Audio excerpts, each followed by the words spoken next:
얼마나 사실성이 있는 이야기인지는 모르겠습니다만은 옛 풍습에 고려장이라고 하는 아주 나쁜 풍습이 시행되던 때가 있었다고 합니다.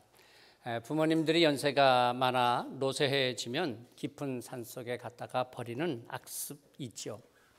한 아들이 어머니를 지게에 지고 고려장을 지내기 위해서 산골짜기를 갔습니다. 그런데 지게에 업혀가는 어머니가 솔가지를 자꾸 꺾는 것이었습니다.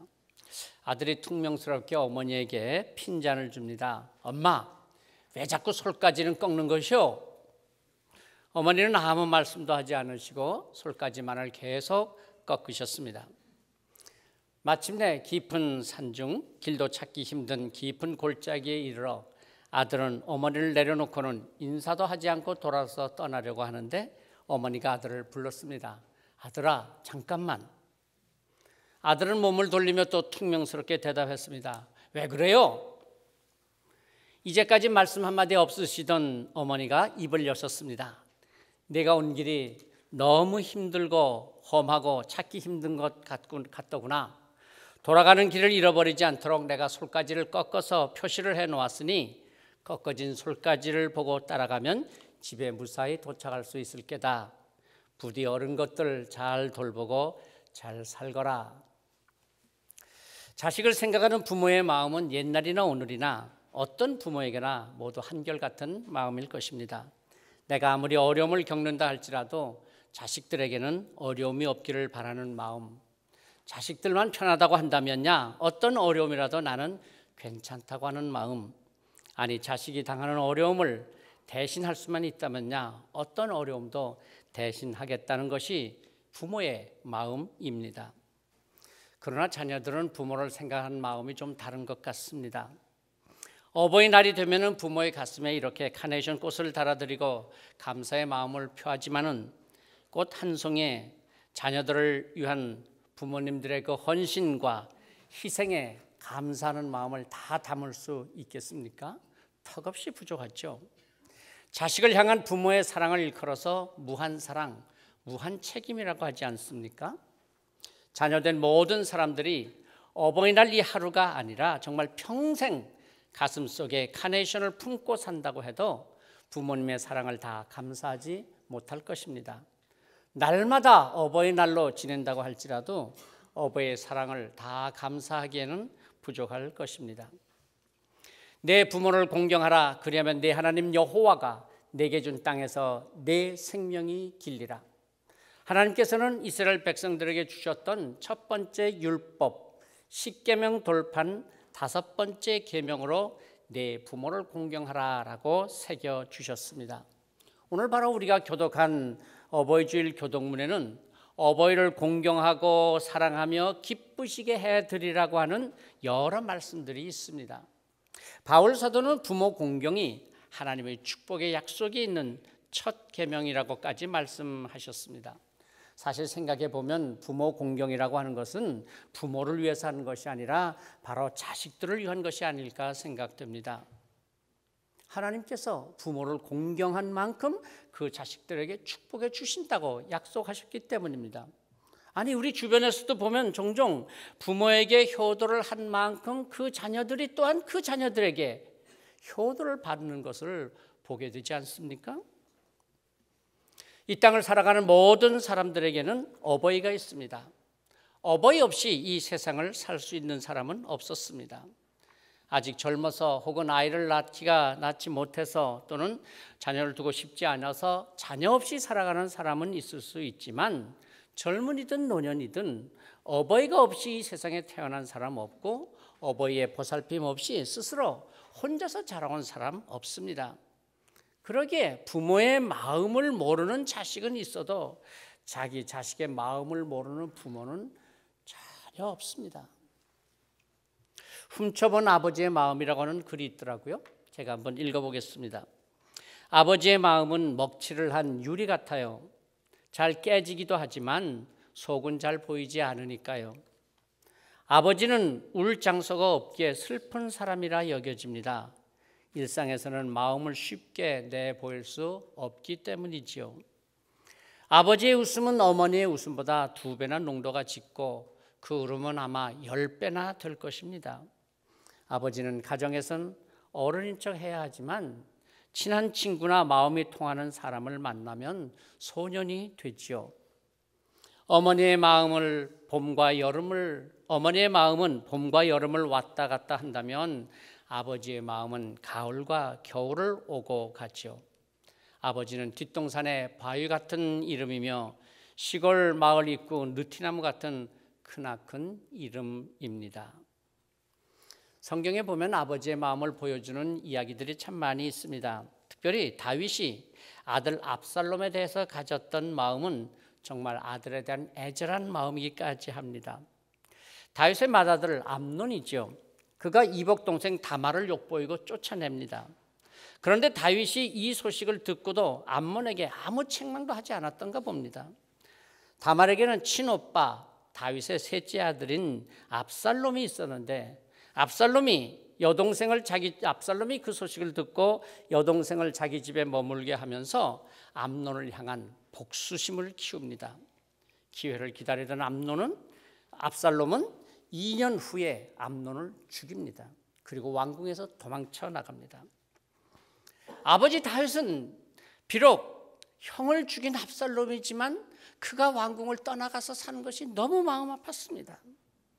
자식들이 또한 서로 다투고 죽이는 것을 눈으로 보고 겪으면서 어찌할 수 없는 아버지의 마음, 그 누구 하나 제대로 책망할 수 없는 아픈 마음을 가지고 지납니다. 3년이 지나서야 다윗은 압살롬을 다시 왕궁으로 돌아오게 하지만 이번에는 이 압살롬 이 아들이 아버지 향해서 반란을 일으킵니다. 다윗은 아들 압살롬의 반란에 쫓겨서 친위대만을 데리고 왕궁에서 도망가는 수치를 당하게 됩니다. 다윗은 요압 장군을 비롯하여서 친위대를 중심으로 군렬을 정비하여서 압살롬의 반란군과 전쟁을 하게 됩니다. 그런데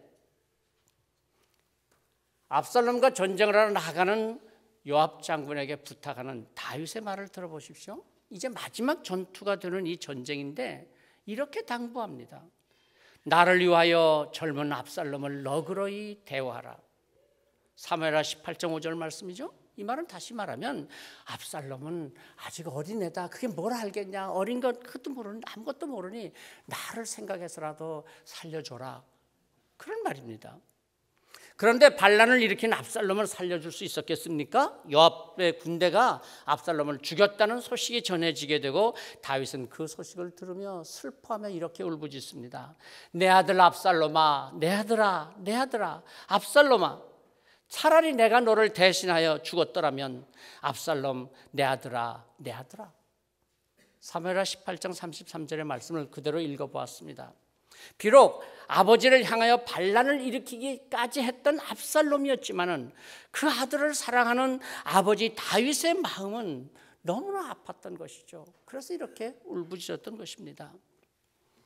오늘 우리가 읽은 창세기의 말씀에도 한 아버지의 아픈 마음, 잃어버렸던 아들을 만나서 그 얼굴을 보고 기뻐하는 한 아버지의 기쁨의 외침이 있습니다.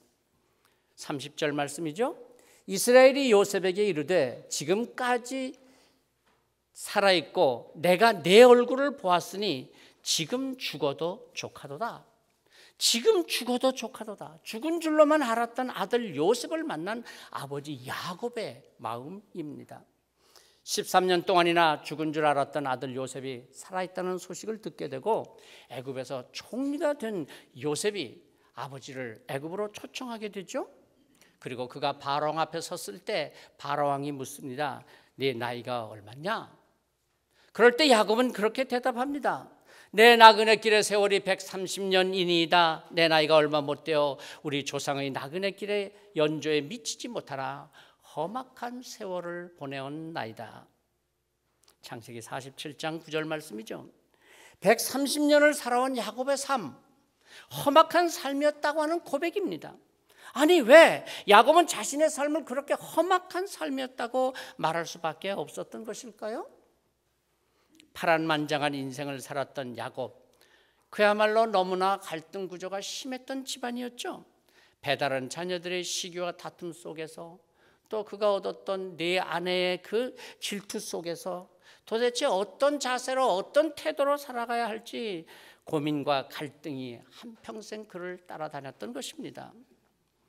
야곱은 아버지 이삭과 어머니 리브가 사이에서 쌍둥이로 태어나죠. 성경의 기록을 보면 간발의 차이로, 아주 정말 간발의 차이로 둘째 아들이 됩니다. 늘 장자권의 축복을 탐냈던 야곱은 노년의 아버지를 속이고 장자권의 축복을 받습니다. 그런데 그런 축복을 받자마자 오히려 어머니와 아버지의 집을 따라 삼촌 라반의 집으로 도망치는 인생이 됩니다. 그리고는 그는 생전에 다시는 어머니의 얼굴을 보지 못하는 안타까운 삶을 삽니다. 삼촌 라반의 집에서 사랑을 위해서, 한 여인에 대한 사랑을 위해서 14년을 일하지만 14년을 일해서 얻은 여인, 한 여인에 대한 사랑을 얻기는 했지만은 대신에 사랑하지도 않는 여인 셋을 함께 받아들여야만 했습니다. 그리고 그들을 통해서 얻은 12명의 자식을 낳았습니다. 그런데 그는 행복했다기보다는 여인들과 자녀들의 갈등 속에서 시달리는 삶을 살아야 했고, 또 언제 어디서 어떤 사고가 일어날지 모르는 자녀들로 인해서 늘 마음을 졸이며 살아왔던 세월이었습니다. 더군다나 그가 진정으로 사랑했던 라헬을 통해서 얻은 아들 요셉, 너무나 사랑했던 그 아들 요셉, 그를 멀리 떨어져서 세겜에서 양을 치고 있던 형들에게 심부름을 보냈더니 그 형들이 요셉을 애굽에 팔아넘겼습니다. 그러고는 길에서 사나운 짐승에 막 찢겨서 죽임을 당했나 보라고 요셉의 옷에 피를 묻혀 가지고 와서 야곱에게 보여줍니다.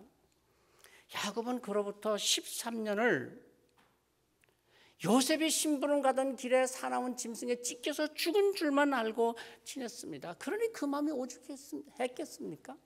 괜히 내가 심부름을 보내가지고 그 어린 것을 왜 심부름을 보내가지고 그걸 죽게 했단 말인가? 그런 비탄과 후회의 삶을 살면서 단 하루도 기쁨 없이 지냈을 야곱이었을 것입니다. 그런데 야곱에게는 그 힘들고 어려운 고난의 때마다 감사하게도 하나님을 만나는 결정적 사건이 있었습니다. 야곱은 삶의 위기와 절망의 순간에 3번 하나님을 만났습니다. 첫 번째는 고향과 부모를 떠나서 삼촌 라반의 집으로 도망치다가 베델 광야에서 돌베개를 베고 자는 그 밤에 하늘에 문이 열리고 하나님의 음성을 듣게 됩니다. 나는 여호와니 너의 조부 아브라함의 하나님이요 이삭의 하나님이라. 내가 누워있는 땅을 내가 너와 내 자손에게 주리니 모든 족속이 너로 인하여 복을 받으리라. 창세기 28장 13절 14절 말씀이죠. 두 번째는 삼촌 라반의 집에서 어느 정도 성공을 하고 고향으로 돌아오는데 야복강 강까지 왔는데 아무리 생각해봐도 형 에서가 자기를 죽일 것 같은 두려움에 사로잡힙니다. 그래서 그 모든 재산, 양떼들, 그 아내들까지 다 야복강을 건너서 보내놓고는 그는 밤새 그 야복강 강가에 엎드려 기도합니다. 천사와 씨름하게 되고 거기서 하나님을 만나서 이름이 바뀌고 하나님의 축복을 받게 됩니다. 내가 다시는 야곱이라 부를 것이 아니요 이스라엘이라 부를 것이니 이는 내가 하나님과 및 사람과 겨루어 이겼음이니라. 창세기 32장 28절 말씀이죠. 그리고 세 번째가 오늘 말씀의 배경이 되고 있는 일로서 애굽에서 총리가 된 아들 요셉이 애굽으로 오라는 초청을 받고 기뻐하며 집을 떠났는데 브엘세바에 이르러서 거기서 희생의 제사를 드리면서 하나님을 만납니다.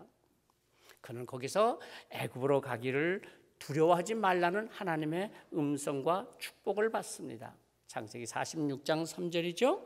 나는 하나님이라 내 아버지의 하나님이니 애굽으로 내려가기를 두려워하지 말라. 내가 거기서 너로 큰 민족을 이루게 하리라. 야곱이 요셉의 초청을 받고 애굽에 가는 것을 왜 두려워했을까요? 두려워했으니까 하나님께서 두려워하지 말라고 가라고 그렇게 말씀하신 거 아니겠어요?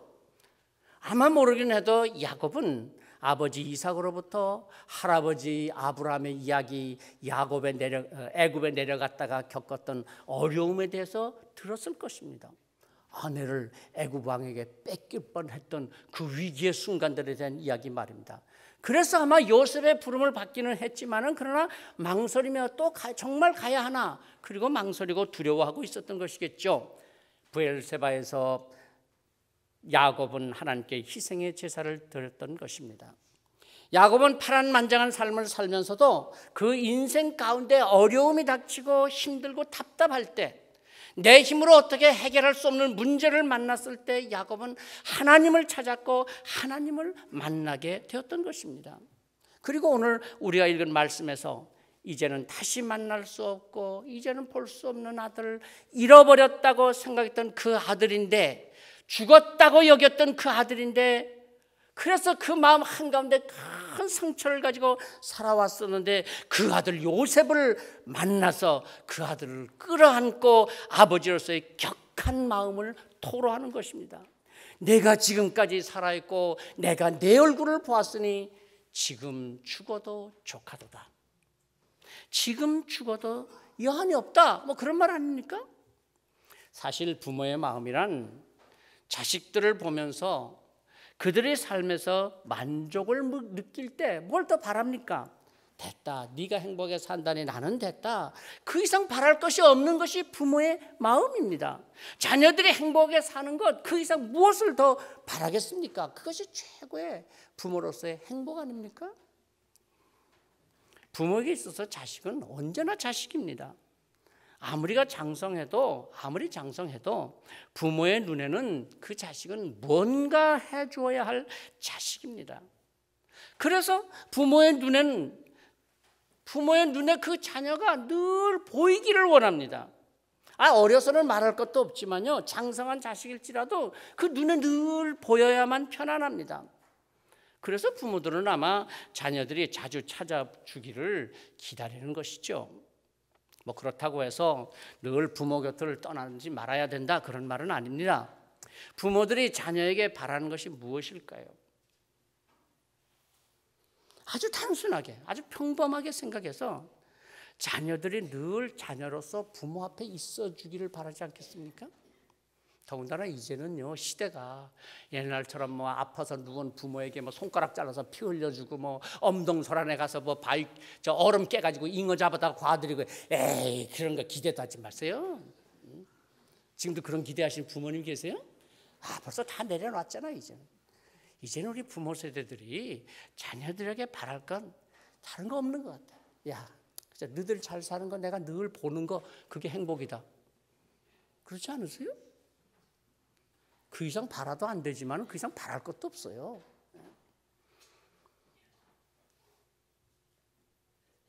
뭐 자기가 뭘 좀 아는 것처럼 부모 말은 들으려고 하지 않냐고, 심지어 뭐 더 이상 부모는 필요도 없다는 듯이 무시하고 잘난 척할 때 부모의 마음은 무너지는 것 같잖아요. 어느 가정에서 고3인 아들에게 아버지가 물었습니다. 너는 진로에 대해서 어떻게 생각하냐? 아들이 말을 못하고 고개를 숙이고 꾸물거리자 아버지가 다시 재촉합니다. 앞으로 진로가 어떻게 될 것 같으냐? 그랬더니 고개를 푹 숙이고 있던 아들이 고개를 들면서 이렇게 말하더래요. 아버지, 진로가 참이슬로 바뀐 지 얼마나 오래된지 모르세요? 아버지는 아들의 미래를 걱정하는데 이 아들은 잘난 척하고 술 이름이나 생각하고 있으니 이걸 어쩌겠어요? 부모는 아들이 그저 자기 자리를 지키며 자기 할 역할을 잘 해주고 그렇게 사는 것은 그걸로써 그 모습을 볼 때 행복해하는 겁니다. 주일이면 교회에서 예배드리는 자녀의 모습을 보는 부모의 마음, 공부할 때는 학교에서 열심히 공부하는 그 자녀의 모습, 직장에 다닌다면 직장에서 자기의 자리를 잘 지키고 자기의 역할을 잘하는 자녀의 모습, 자기 자리를 지키는 자녀의 모습을 보는 것이 부모의 행복이 아닐까요? 요셉이 살아있다는 소식을 듣고 애굽에 달려온 야곱, 그가 요셉의 살아있는 모습, 더군다나 애굽에서의 총리가 되어서 아버지 앞에 서 있는 그 모습을 보니 야곱은 더 이상 바랄 것이 없었습니다. 내가 지금까지 고생하고 어려워했고 마음의 아픔을 갖고 살았지만 내가 내 얼굴을 보았으니 지금 죽어도 조카도다. 이것이 아버지 마음이죠. 45장에서 애굽에 갔던 아들들이 돌아와서 야곱에게 요셉이 살아있다는 말을 전하니까요, 거기에 성경이 뭐라고 기록하고 있냐면 야곱의 기운이 소생한지라, 그 말을 듣고 그렇게 기록하고 있습니다. 그런데 이 야곱의 기운이 소생했다고 하는 말을 원어의 의미는 뭐냐면 제정신이 돌아왔다는 거예요. 그럼 다시 말해서 야곱은 그동안 제정신이 아니었다는 거예요. 그렇죠. 그토록 사랑하던 아들 요셉이 짐승에 찢겨 죽었다는데 어찌 제정신으로 살 수 있었겠어요? 그토록 사랑하던 아들 요셉이 짐승에 찢겨 죽었다는데 내가 심부름만 보내지 않았더라도 그러면 그 아들이 사라진 아들 늘 보면서 살 수 있었을 텐데, 눈앞에서 사라진 아들, 그 있어야 될 그 자리에 있지 않은 아들 요셉을 생각하면 어떻게 제정신으로 살았겠어요? 그러니까 요셉이 살아있다는 말을 들으면서 제정신이 돌아왔다는 거예요. 어느 날 염려하는 엄마의 말을 들은 딸이 눈을 동그랗게 뜨고 쳐다보다서는 문을 쾅 닫고 나가는 그 자식. 이건 자식이 아니야, 자식이지 그냥.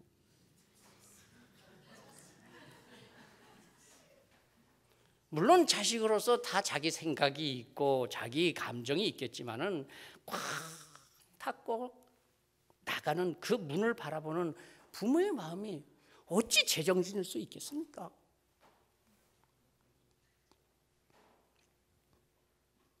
자녀들이 그 마음을 알겠습니까? 평생 자식 하나 잘 되기만을 바라면서 살아오는 부모들을, 그 자녀들만을 바라보면서 사는 부모들을, 자기 것이 없이 그저 다 자기 것 없이 그저 자식들에게만 주고 살아가는 부모잖아요. 그래서 내가 살아가는 그 길에 자녀들이 있고, 내가 기대했던 그 자리에 그 자녀들이 있고, 내가 이루고자 했던 그 자리에 자녀들이 있다면 부모는 그것으로 행복한 것입니다.